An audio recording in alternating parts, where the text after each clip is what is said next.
Hello everyone, it is me Vegeta T23 and welcome back to my new What If. Today we're collabing with Vegan Saiyan and we're doing a marathon of What If Future Trunks stayed. Vegan is gonna elaborate after my shameless plug, which I always do, so before I start I'd like you to mention that I created a Discord server for you to join. The link is in the description of this video, so if you'd like to join in and talk to me and the rest of my fans, it's there. I'd also like to mention that I created an Instagram so you can survey my very uninteresting life. I mainly post Osu stuff. And now, back to the video. To make this what if possible, we're going to say that Future Trunks decides to stay in the present timeline. And this would happen after the Cell Saga. Future Trunks would prepare to leave Earth, but he'd soon realize his time machine is broken. This is bad, really bad, as the androids weren't defeated yet, in his timeline. President Bulma promised to build a time machine as fast as she possibly could. And so Future Trunks had no choice but to stay residing in Capsule Corp. Future Trunks and Gohan trained a little bit during the 7-year time skip, but not too much to impact things in the Buu Saga. But Gohan and Future Trunks create a bond, which will be incredibly important going into the Buu Saga. The World Tournament is here, with everyone entering as canon, but this time Future Trunks enters as well. Videl still gets beaten up by Spopovich, and Gohan still gets his energy taken. Shin and Kibito would then tell the Z-Fighters to follow, and when they arrive, Piccolo and Krillin still get spat on like in the original. Everything would go pretty much the same in the Buu Saga, and Kibito still kills Kibito. This time, 4 Saiyans enter the ship, with the addition of Future Trunks. The group start their battles, with Trunks actually agreeing on sitting out, as he was the weakest of the 4, so he just decided to watch. The group retreats to the Fodder Fighters, with Vegeta being taken over by Babidi. Trunks steps in. For a moment it seems like he convinces his father to stop, but eventually Vegeta succumbs to Babidi's mind control and Majin Vegeta is born. Majin Vegeta begins his fight with Goku like in the original, and Trunks joins Gohan in his battle against Deborah. The main difference in this fight is that Trunks and Gohan actually team up, and with 2 Super Saiyan 2s, they're able to actually defeat Deborah. During the time skip, with Future Trunks around, Gohan actually was able to teach Trunks how to go Super Saiyan 2. From this, Vegeta also learned how to go Super Saiyan 2, hence him having an edge over Goku in their battle in this timeline. Babidi's mind control starts to consume Majin Vegeta. Just like in the original, we get his pride speech, and out of rage, Vegeta says, "And there's only one thing a Saiyan always keeps, his pride!" I mean, Vegeta would transform into a Super Saiyan 3. Yeah, a Super Saiyan 3. And his fight with Goku begins. Goku would also transform into a Super Saiyan 3, and he and Vegeta begin in an epic battle. After going blow for some time, Vegeta would eventually tire out due to not having enough stamina as Goku. Remember, Vegeta is still alive, and so stamina takes way more of a toll on his body compared to Goku. Vegeta powers down to the exhaustion and tells Goku to continue their fight later. Goku smiles and turns around to grab his senzu bean when Vegeta says, "Psych!" and hits Goku so hard he's knocked out cold. Majin Buu's ball got busted due to the massive energy output. Future Trunks is thinking they might have actually prevented Majin Buu from hatching, but that's a long way from that. A pink mist came out as Majin Buu formed himself into a physical body. Future Trunks gulped as he watched on in horror, completely paralyzed by the power he's sensing.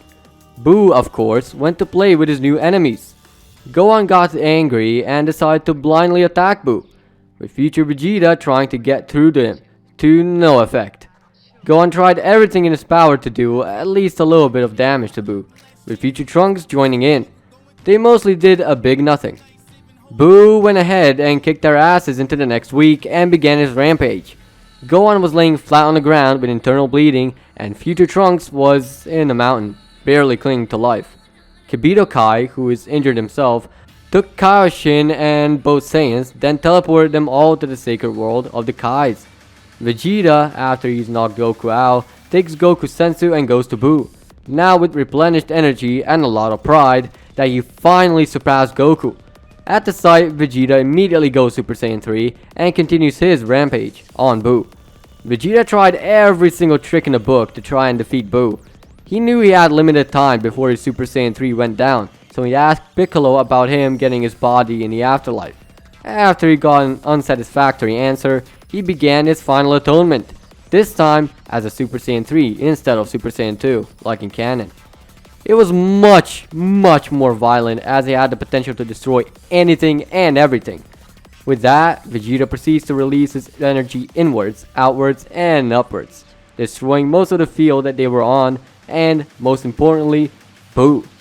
Bulma was quite sad with her husband's death, and was nagging Goku to revive him. Goku has thought about it and said he will do it once he's back, because he wants to make sure Vegeta isn't evil any longer.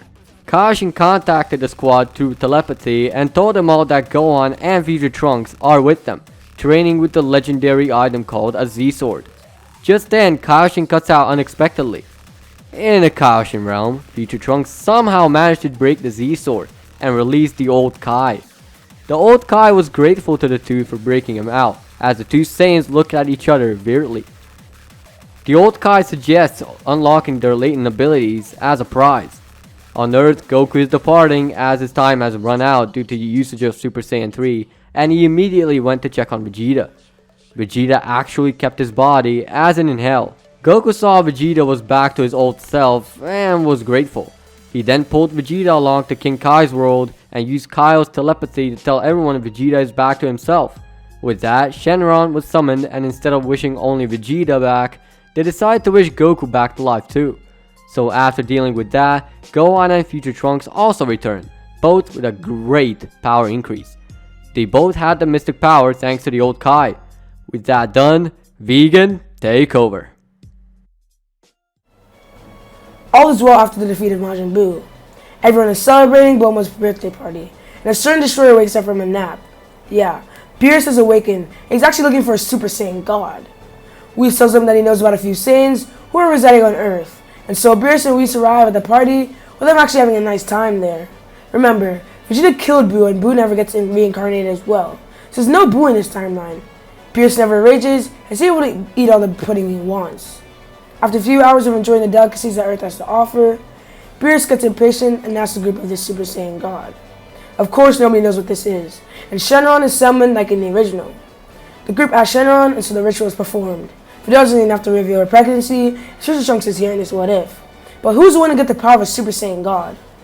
Although it is debated, Goku is still the one to receive this power, and the fight goes on similar to how it went in the original. The fight ends, and Beerus is very satisfied that he had found a new rival. Whis and Beerus would depart, and after a while, Whis returned with Vegeta annoying Whis as he did in canon. Goku joins Vegeta as well after 6 months, and so there's peace for some time. But as we know, that doesn't last forever. Cheese can handle this one. As said, no peace lasts forever, and that means the Frieza Force is about to make their move and revive Frieza, which they do like in canon and successfully. Once healed, Frieza vows to train for the Saiyans, so when he's done, he'll be more than powerful enough to destroy them and their new home. All that took 4 months, and Frieza then rushes to Earth and begins to order his goons to fight for him. Since Future Trunks hasn't really quit training, being Vegeta's kid, he actually went ballistic in his mystic form.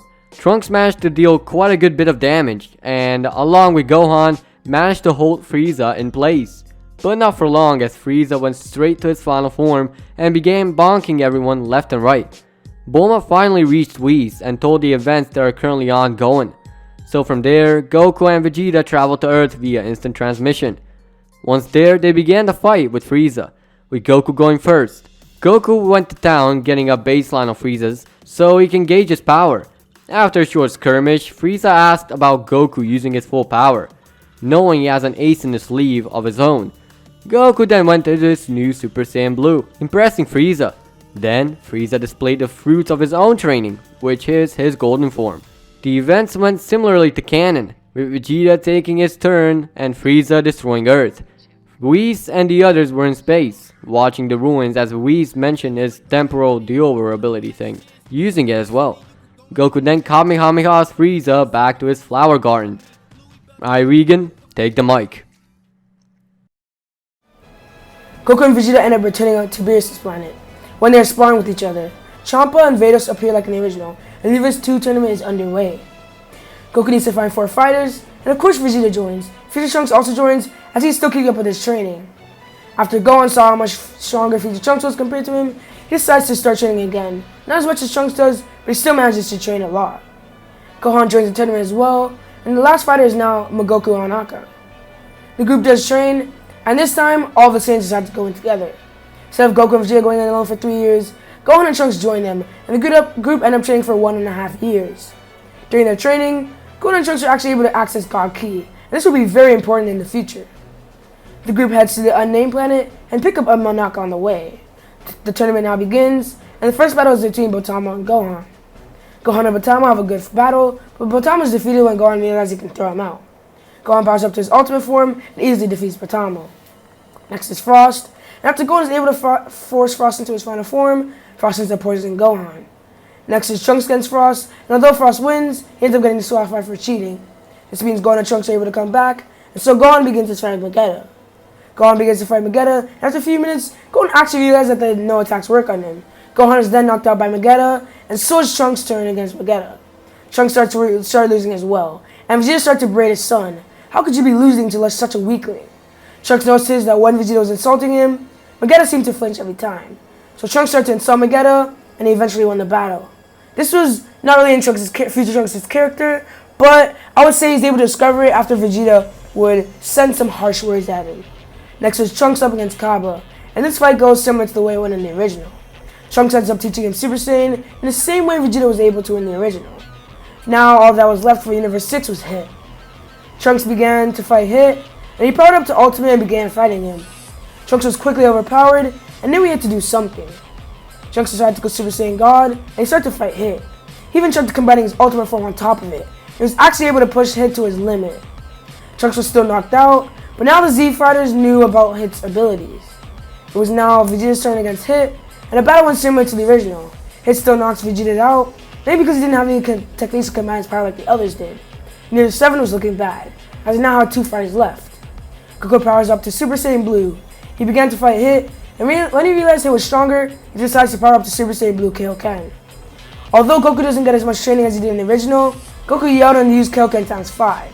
It's weaker than it was in the original due to him not training as much with it, but it's still able to counter Hit's time skip. As Hit was now very weak and tired from his previous fights. Goku knocks Hit out, and the rest of the saga goes as in canon. So now we go into the Tournament of Power, and GC's going to cover that. Remember, there's no Goku Black Realm, as he will take over all the Lords in that timeline. Goku Black won't disturb this timeline, as he won't have a need to. Goku does his usual Gokuing and visits Zeno because he wants to battle other universes like Zeno said. Goku was also given the Zeno button and the tournament was about to take place. Goku returns, gets a gut punch from Beerus, and they then visit the Kaioshin realm, much like in canon. Daishinkan comes over and scares everyone with the rules and regulations. With that, they begin scouring for people that will participate, which is quite literally the canon setup with future Trunks instead of Frieza. So the team is already chosen. After those 2 days of planning and creating scenarios of the battles, they are transported to the Null Realm and the tournament is set to begin. The tournament is nothing special really, it's just that Trunks replaced Frieza is the main point that we see, especially since Boo doesn't exist in this time, so he's probably one of the main focus points in the scenario. His training however paid off in the long run because he trained with Whis for a little bit and got the mystic power down and pretty much ready for anything. Frost tries to dominate but fails and he's introduced to the Void by Trunks. The fights are pretty much the same, even the Ultra Instinct appears at the same times. But what really changes is the ending sequences. After Vegeta's eventual fall in the Void and his crying fit, Trunks sees his father giving energy to Goku. That gives him an idea, since he has a lot more of it remaining. So he gives it to Goku as well. That will pay off at the end, as you'll see. Goku is now able to use a lot more power, but this is brought down in the same time frame as in canon. So his third omen appears and the fights began, and he eventually completes Ultra Instinct, and everything up to the scene where Jiren is on his knees happens. One small difference though, Goku actually knocks Jiren out of the arena, because his energy doesn't take much of a toll on his body, and the heat takes a bit more to manifest into physical ki exertion. Trunks is gassed out and Goku goes out of his newly mastered form and falls on the ground, gasping for air as his body aches inwards and outwards. Trunks is glad he actually did what his father did, and Jiren took great respect in Goku. With that, vegan, get to it cuz. Goku would win MVP of the tournament, as he's the one to defeat the likes of Jiren. Trunks was a close hitter for MVP as well, as he did get some cheeky knockouts in Kaba, Frost, and some others. Trunks mainly stayed with Gohan during the tournament, and with the wish to bring back all the universes, Zeno was pretty pleased with this. The rest of this arc is wrapped up, and everyone returns home, including Trunks. But his home is Earth?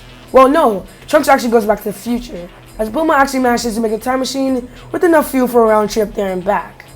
Trunks Trunks arrives back in his timeline to see the destruction that has laid waste to his world. His ki rises out. Before we continue, let's go over some of the events that happened while he was gone. Resistance would fall, as had no chance to survive without Trunks. Bulma would also be dead after trying to build androids to face the androids. Speaking of the androids, Goku Black and Zamasu would destroy them after 17 and 18 would try to fight them. Supreme Kai would also try to train someone, but would ultimately still be killed by Zamasu as an attempt to destroy all the gods of his timeline. You can't have Beerus around to stop him. Trunks would fly around, trying to see if there was anyone left alive, but he could sense no one at all. Trunks was horrified by the sights he saw, as Project Zero Mortals had been a success. Before Trunks could do anything, Goku Black and Zamasu immediately teleported in front of him. Keep in mind that Goku Black wouldn't be as strong here, as he never fought the Z Fighters, so he doesn't even have Rose at the moment. Trunks will go ultimate. I would say he's more powerful than enough for just Goku Black at the moment. He's around the same level as Tournament of Power Frieza, which is pretty strong. He's stronger than original Tournament of Power Gohan, and I would say he's about equal to Tournament of Power Frieza. However, it isn't just Goku Black that he's facing. It seems that we forgot one, Zamasu. Zamasu would join the fight, and because of his immortality, Trunks was put on the back foot. Trunks needs a means to escape. In a desperate attempt, he powered up a full power blast at Goku Black. He knew if he could take him out, maybe Zamasu wouldn't follow. The blast connected, but Zamasu ran in the way, which is exactly the distraction Trunks needed to get away. Trunks flew off to his time machine, just like how he fled in this timeline, howbeit in a much better state than in the original. The rest of this arc would go a lot like in the original. Actually, it would be exactly like in the original. So Trunks would return to the past after seeing how doomed the future timeline was. This of course saddened him, but he's used to his role of being an older brother to present Trunks. Let's talk a little bit about the Broly arc. In this scenario, it obviously wouldn't happen. Frieza wasn't in the Tournament of Power, therefore he never got revived by Whis. Without Frieza giving the orders, I think that the Frieza force would be hunted down by the Galactic Patrol. Most of them would be in custody and or be in hiding. And with that, we're done with the What If Marathon. Thank you for watching. If you think this will never happen because it doesn't follow canon, then click dislike. But if you like the video, hit that like button. If you'd like me to cover your idea in the near future, comment down below. And as always, peace out.